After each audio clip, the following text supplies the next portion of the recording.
Shalom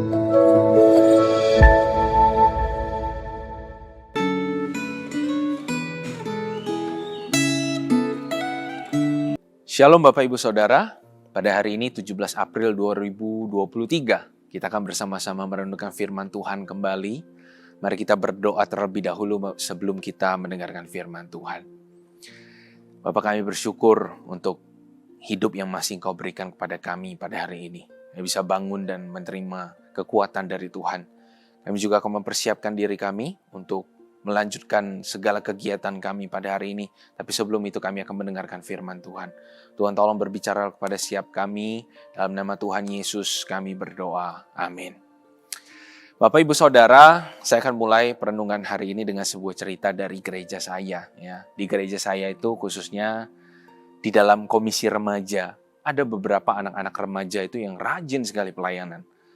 Saya sebagai pembina remaja itu selalu ketemu mereka pagi-pagi, jam 7.30 kita kebaktian bersama-sama. Dan saya lihat anak ini pelayanan main musik dia. Dan setelah selesai kebaktian remaja, lanjut ke kebaktian jam 10, saya lihat dia lagi pelayanan. Saya tanya, kamu pelayanan lagi? Iya, contoh, saya pelayanan lagi, jam 10 dia pelayanan.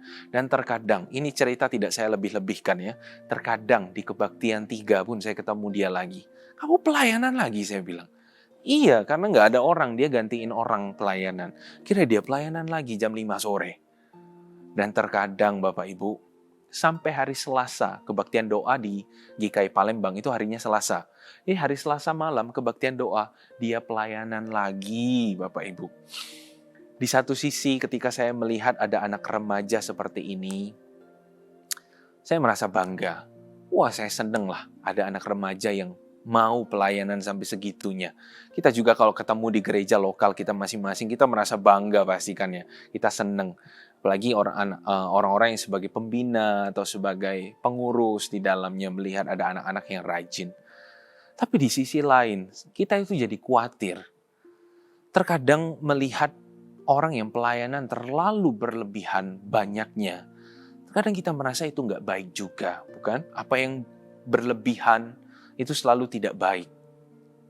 Nah, maka dari itu kita akan belajar bersama-sama tentang isu-isu seperti ini ya. Khususnya dari nasihat yang diberikan Yitro, papa mertuanya Musa, kepada Musa. Yang dicatat dalam kitab Keluaran, pasal 18 ayat 17 sampai 18. Ini menjadi dasar firman Tuhan kita hari ini. Saya akan bacakan untuk kita semua. Tidak baik seperti yang kau lakukan itu, kata Yitro. Engkau akan menjadi sangat lelah. Baik engkau, baik bangsa yang beserta engkau ini. Sebab pekerjaan ini terlalu berat bagimu. Takkan sanggup engkau melakukannya seorang diri saja. Sedemikian jauh bacaan firman Tuhan. Saya harap Bapak Ibu Saudara bisa baca perikop Keluaran 18 ini secara penuh ya. Di rumah masing-masing. Nasihat ini yang kita baca barusan itu keluar dari mulut Yitro, papa mertuanya Musa. Karena Yitro itu melihat beberapa lama Musa itu melayani orang-orang Israel, ada tidak baiknya juga semua hal itu dihandle sama Musa sendirian. Jadi orang-orang Israel itu ada apa-apa datangnya ke Musa. Semua mereka itu antri baris panjang untuk ketemu Musa dari pagi sampai petang. Untuk ngurusin masalah mereka masing-masing, minta pendapat dan petunjuk dari Musa. Jadi kalau hari ini kita bisa berkata Yesuslah jawaban hidup kita, ya kan? Tapi waktu itu orang Israel, Musalah jawaban hidupku. Apa-apa datangnya ke Musa. Musa semua yang ngurus itu. Nah, ketika Yitro itu lihat rutinitas Musa itu selalu seperti itu dan bertahun-tahun mungkin lamanya sudah berjalan seperti ini, Yitro lihat gak baik juga kalau kayak gini. Musa, kamu bisa tipes lama-lama ngelayanin orang-orang Israel ini setiap hari.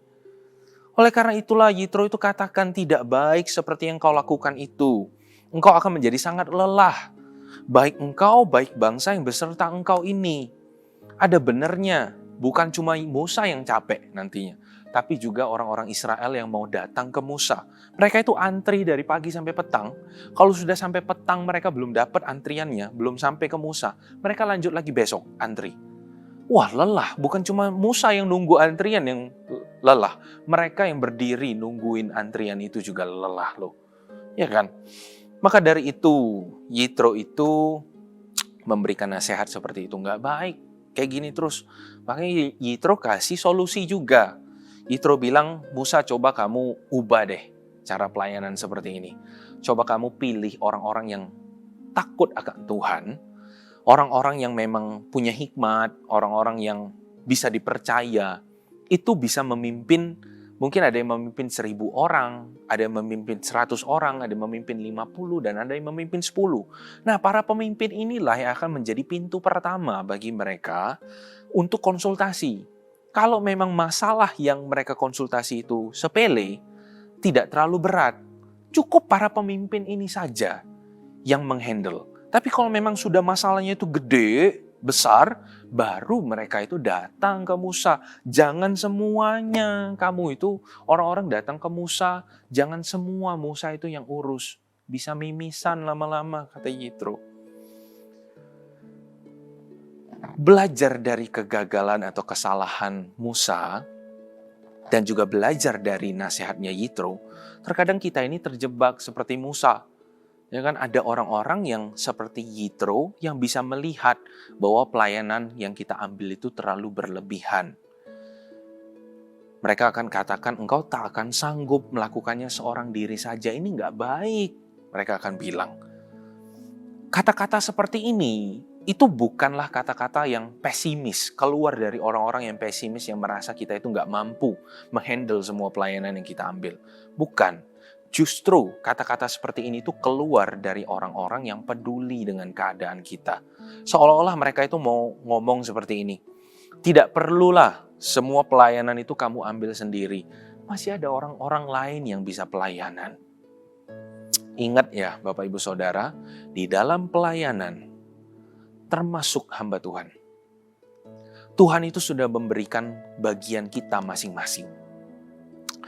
Bukan semua bagian pelayanan itu untuk satu orang, tidak. Tetapi semua bagian pelayanan itu sudah ada orangnya masing-masing yang Tuhan tetapkan dan yang Tuhan sudah persiapkan, Bapak Ibu. Maka terkadang kita itu sebagai pelayan Tuhan, dimanapun kita berada, di gereja lokal kita masing-masing atau di sekolah atau di mana, kita perlu peka mana bagian kita dan mana bagian yang sebenarnya bisa diberikan kepada orang lain. Dan terkadang kita juga dalam kondisi tertentu diperbolehkan kok untuk kita itu menolak pelayanan. Atau bukan cuma menolak tetapi membantu mengalihkan pelayanan itu diberikan kepada orang lain. Bahkan terkadang ada baiknya juga kita itu bukan cuma menerima pelayanan saja, tetapi juga mulai mengajak orang lain untuk pelayanan. Jadi nggak terima-terima tok, tapi mulai ajak orang lain itu pelayanan. Karena dengan mengajak orang lain pelayanan, kita bukan cuma sedang meringankan pelayanan kita atau pelayanan gereja, tetapi secara tidak langsung ketika kita ajak orang lain, kita itu sedang mempersiapkan generasi penerus di dalam pelayanan itu. Sehingga ketika kita tidak bisa lagi pelayanan, mungkin sudah lansia, atau mungkin ada sakit penyakit tertentu yang menghalangi kita untuk pelayanan, gereja tidak jadi pincang. Tapi sudah ada orang-orang lain yang siap untuk menggantikan kita dalam pelayanan itu. Seperti Musa, ketika Musa sudah tidak bisa lagi pelayanan, sudah ada Yosua, sudah ada Kaleb, sudah ada orang-orang yang siap untuk meneruskan pelayanan Musa itu. Berawal dari mana semua itu? Berawal dari nasihatnya Yitro. Jadi hari ini kita belajar, jangan pelayanan terlalu berlebihan juga. Ya, ingat pelayanan itu punya bersama, milik bersama. Kalau memang kita mulai merasa kita keteteran, kita bisa ajak orang lain. Nggak melulu kita harus berhenti dari pelayanan karena keburu menyerah. Tidak, tapi kita bisa mulai ajak orang lain juga untuk pelayanan sama-sama. Mari kita sama-sama berdoa, Bapak Ibu. Bapak, kami bersyukur untuk firman Tuhan yang kami dengar. Ini merupakan sebuah teguran dan nasihat yang dari firman Tuhan katakan melalui mulut bibir Yitro pada waktu itu kepada Musa. Dan kami juga belajar hari ini untuk mempraktekannya dalam kehidupan kami, khususnya dalam pelayanan kami. Mungkin di antara kami ada yang sangat familiar dengan keadaan seperti itu, pelayanan yang begitu sangat menumpuk. Tetapi biarlah melalui nasihat yang kami dengar hari ini, melalui firman Tuhan, kami akan belajar untuk mulai mengalihkan pelayanan itu bukan hanya kepada diri kami sendiri, tapi mulai mengajak orang lain, mempersiapkan generasi-generasi penerus untuk menjadi para pemimpin ataupun juga penerus pelayanan ini. Dan juga Tuhan, berikan kami hikmat seberapa jauh kekuatan kami untuk menampung pelayanan di dalam hidup kami. Terima kasih Tuhan. Kiranya dalam kehidupan pelayanan kami, Tuhan memberikan kami hikmat untuk kami bisa memberikan yang terbaik bagi Tuhan. Dan kami juga akan serahkan segala kegiatan kami sepanjang hari ini ke dalam tangan Tuhan. Terima kasih Bapa. Dalam nama Tuhan Yesus kami berdoa. Amin.